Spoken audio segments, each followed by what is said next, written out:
ষষ্ঠ দফার ভোটও মোটের ওপর শান্তিতে, বড়সড় কোনো অশান্তির খবর নেই। এটা কি নির্বাচন কমিশনের বীরভূম দাওয়াইয়ের ফল? প্রশ্ন রাজনৈতিক মহলে।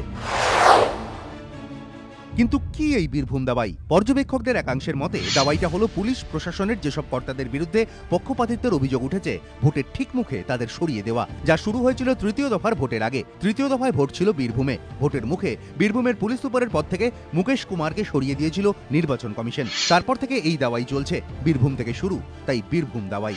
একইভাবে কলকাতায় ভোটের আগে পুলিশ কমিশনার পদ থেকে রাজীব কুমারকে সরিয়ে দেয় কমিশন।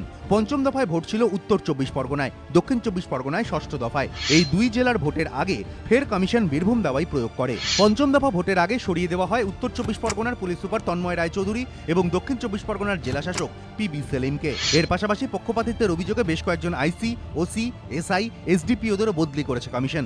বিরোধীদের দাবি, এভাবে ভোটের মুখে ওসি থেকে পুলিশ প্রশাসনের কর্তাদের বদলি করার জেরে নতুন যিনি দায়িত্ব নিয়েছেন তাদের এই কদিনের মধ্যে আমার পুলিশ করে তুলতে পারেনি শাসক দল, যার জেরে তৃতীয় দফা থেকে পুলিশ কাজ করেছে নিরপেক্ষভাবে। সেই কারণেই কি সুর বদলে এখন নিজের পুলিশের ওপরই ক্ষুব্ধ মমতা বন্দ্যোপাধ্যায়? কটাক্ষের সুরে প্রশ্ন বিরোধীদের। যত ইচ্ছে করে যাও বদল, আরে যাকেই বদল করো সবই তো আমাদেরই অফিসার। 15 দিনের জন্য এখানে যাবে ওখানে যাবে, এটা কি কখনো অফিসারদের মাইন্ডসেট চেঞ্জ করা যায়? করা যায় না। যতই পুলিশ বুট পরে আসুক, মানে বাইরের পুলিশ আমাদের পুলিশদের সাথে নিয়েও আসতে পারে। আমি শুনতে পাচ্ছি অনেক কিছুই। কেউ আপনারা কিন্তু শান্তিপূর্ণভাবে ভোটটা করবেন। পর্যবেক্ষকদের একাংশের মতে কমিশনের বীরভূম দাওয়াই কাজ করেছে বলেই তৃতীয় দফার ভোট থেকে তেমন বড় কোনো অশান্তির ঘটনাও ঘটেনি। অনেক জায়গাতেই মানুষ নিজের ভোট নিজে দিতে পারছে।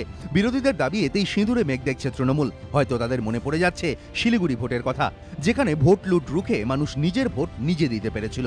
এবিপি আনন্দ।